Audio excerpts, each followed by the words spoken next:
শুনেছেন নীরব ঘাতকখানা দিয়েছে পৃথিবীর বুকে। এবার টোটাল না খেতে পেয়ে মরতে হবে। তিলে তিলে জীবন শেষ হচ্ছে। এই ঘাতক শুষে নিচ্ছে সম্পদ, সবকিছু শুকিয়ে কাঠ হয়ে যাচ্ছে। ভারতটাও মরুভূমি হয়ে যাবে, খরায় খাচ্ছে মাটি, জীবন হয়ে উঠছে নরকের মতো কঠিন। কিভাবে তৈরি হলো এই সিচুয়েশন? জীবন বাঁচানোর শেষ উপায়টুকু জানা আছে তো? জল, খাবার এই সব কিছু ছাড়া মানুষের অস্তিত্ব এবার পৃথিবীর মাটিতে বিলীন হয়ে যাবে।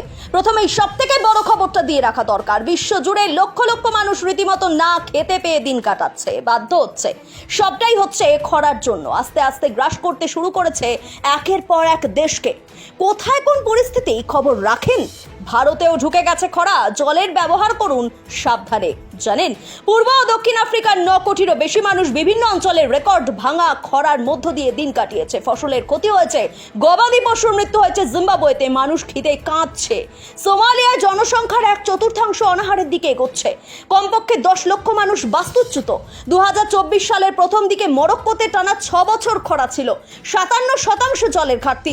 স্পেনে বৃষ্টিপাতের অভাবের কারণে জলপাই উৎপাদনে 50% হ্রাসের ফলে জলপাই তেলের দাম দ্বিগুণ। তুরস্কে ভূমি অবক্ষয়ের ফলে দেশের 88% মরুভূমি ঝুঁকিতে। কৃষির চাহিদা জলাধার খালি করে দিয়েছে। অতিরিক্ত জল উত্তোলনের ফলে বিপজ্জনক গর্ত তৈরি হয়েছে। সেখানকার মানুষই বা বাঁচবে কি করে? শুধু আফ্রিকাতেই নয়, দক্ষিণ পূর্ব এশিয়া, ল্যাটিন আমেরিকা এবং ভূমধ্যসাগরীয় অঞ্চলের দেশগুলোর এক অবস্থা। ল্যাটিন আমেরিকায় খরার কারণে পানামা খালে জলস্তর মারাত্মকভাবে কমে গেছে। জাহাজ চলাচল বন্ধ হয়ে যায় এক সময়। বাণিজ্য ব্যাপকভাবে অ্যাফেক্টেড। খরচ বেড়েছে। ঠিক এইভাবেই পরিস্থিতি একটু একটু করে যেন হাতের বাইরে বেরিয়ে যাচ্ছে।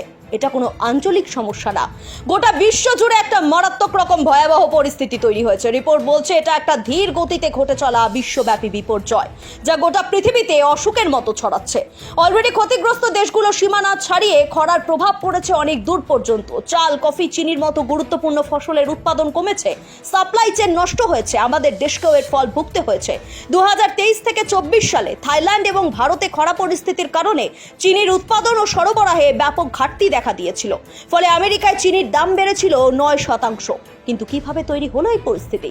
আমেরিকার ন্যাশনাল ড্রাউট মিটিগেশন সেন্টার এবং United Nations Convention to Combat ডেজার্টিফিকেশনের রিপোর্টে ধরা পড়েছে এক ভয়াবহ ছবি। তথ্য বলছে গত 2 বছরে এল নিনোর কারণে পরিস্থিতি খারাপ হয়েছে।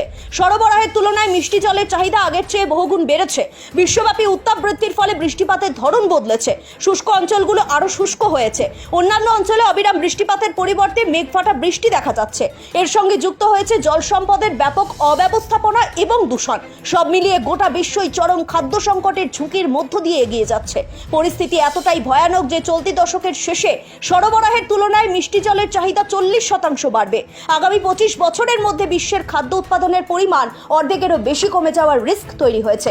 এর আগেও বুকে ভয় ধরানো এরকম পরিসংখ্যান সামনে এসেছে, যেখানে বলা হয়েছিল হিমবাহের বরফ গলে যাওয়ার ফলে বিশ্বজুড়ে 200 কোটি মানুষের জন্য খাদ্য ও জল সংকটের হুমকি তৈরি হয়েছে।